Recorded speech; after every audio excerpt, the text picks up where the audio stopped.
Urbania sounds like a made-up city from a fairy tale, but it's not. It's real and located in central Italy. The town's name isn't the only strange thing about it. Every year, the local newspaper and television publish a strange weather forecast. It's based on onion wedges. Yes, you've heard it correctly. Italians from this region eagerly look forward to a forecast based on a vegetable. The tradition dates back to the Middle Ages. It's kept alive by the local schoolteacher. Every January 24th, she cuts a yellow onion into quarters. Then, she divides them into wedges, 12 of them for each month of the year. They lie neatly on her kitchen cutting board, facing east. The following morning, the onion is ready for interpretation. Because she sprinkled them with salt, the wedges change their texture. The woman uses these clues to forecast the weather for that year. She's been doing this for 3 decades. And before her, her father did it. Before him, her grandfather. You get the gist. Onion reading has become a family tradition. Historical records show that this practice has been going on in Urbania for centuries. Back in the day, farmers used this method of forecasting the weather to help agriculture. It was important to know exactly when to plant seeds and when to harvest crops. The method must have been accurate because up until the beginning of the 20th century, locals still trusted onions more than the official weather forecast. This isn't surprising. The first weather forecast based on scientific data was published in a British newspaper in 1861. Before this time, people did all sorts of things to predict the weather. The methods they used might seem pretty funny to us today.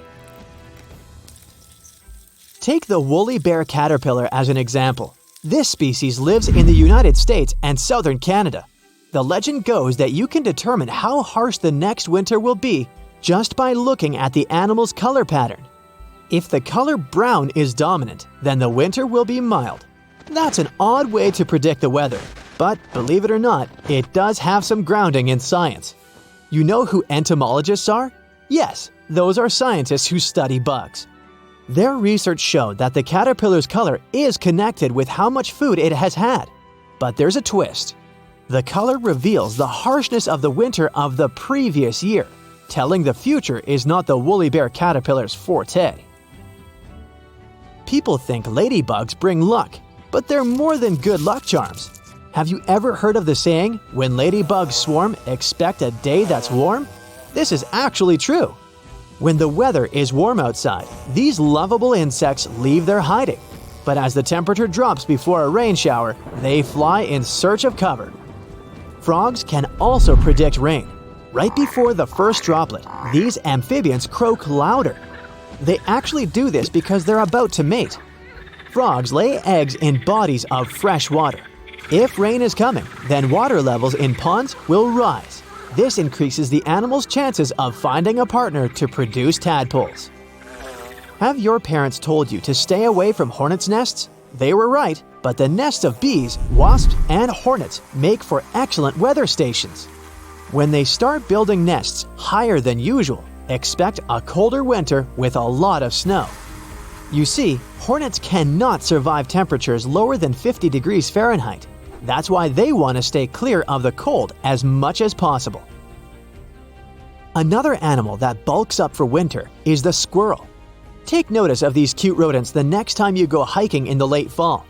If they seem chubbier than usual, then the winter is gonna be cold. And remember Scrat from Ice Age? The hyperactive squirrel that was constantly chasing after an acorn? When you see a squirrel acting like Scrat, then that's a sure sign of a long winter approaching. The rodents want to stock up before Mother Nature closes the shop. Have you noticed more cobwebs in your house recently? That's just spiders sensing bad weather approaching. Also, if spiderwebs are larger than usual, then they're trying to catch more prey. That's their way of preparing for a long winter. Livestock prepares for this period by growing thicker fur. If you live in the countryside and notice that sheep are woollier than usual, then it's time to invest in a warm winter jacket. Are there mole hillocks in your backyard? Apart from tripping on them, you can use them as tiny weather stations. The deeper they are, the harsher the winter. Let all those animals rest a bit. Looking at the sky can also tell you the weather. Duh! There's a popular theory that every foggy day in August equals a day of snowfall in winter. Pretty exact math for something that's just a belief. Then there's the moon. Science already knows that it has power over ocean tides. After all, the saying, "Clear moon, frost soon," has been around for a while. When the moon is shining bright in a cloudless sky, it's gonna be chilly the next morning. Looking at clouds also gives hints about the weather. White clouds high in the sky indicate a clear and sunny day. When their color changes to black and they're set lower in the sky, expect rain. The cloud's shape is also revealing. If they're ragged when you look at them from below, open your umbrella. It's gonna rain soon. Remember the onions from the beginning? They're not the only plants that can forecast the weather. In the Ozark Mountains, there is a folklore belief that involves persimmons. When you cut in half the seed of this sweet fruit, look for the shape inside. When it resembles a spoon, expect snow that winter. But if you see a fork, then the cold season will be mild. A knife shape and the weather will be windy and icy. This strange prediction based on cutlery has some logic behind it. American persimmons ripen in September and October. It shouldn't be surprising that people use this fruit to inquire about the winter ahead. The United States is the world's second largest producer of apples. That makes it easy to test another theory. If apple trees produce more fruit than usual, then the upcoming winter will be harsh. There are two explanations why this might be true. The first is that apple trees produce more food for the animals. The second is that they want to maximize the number of seeds, just in case the plants don't get through the cold spell. Walnut trees use a similar tactic.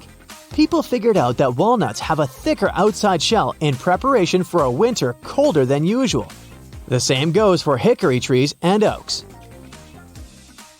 Pine cones are more than a table decoration. The phrase, "Open pine, the weather's fine," says it all. Pine cones open their scales during warm and dry weather. They want to spread their seeds as far as possible. But when the weather takes a turn for the worst, they close them. Cold or damp air won't disperse pine cone seeds very far. Today, no one goes into the forest to see how plump squirrels are, nor do they take out a ruler to measure pine cones.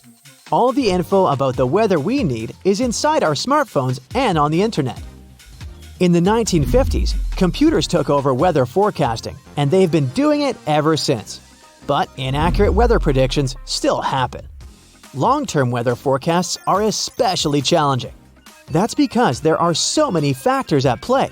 Wind, humidity, temperature, air pressure, and clouds are just the tip of the meteorological iceberg. Although it's just a tradition, Italian onion reading might not be so ridiculous after all. At least the nice lady uses the onions to make soup after everything is said and done. That's it for today. So hey, if you pacified your curiosity, then give the video a like and share it with your friends. Or if you want more, just click on these videos and stay on the bright side.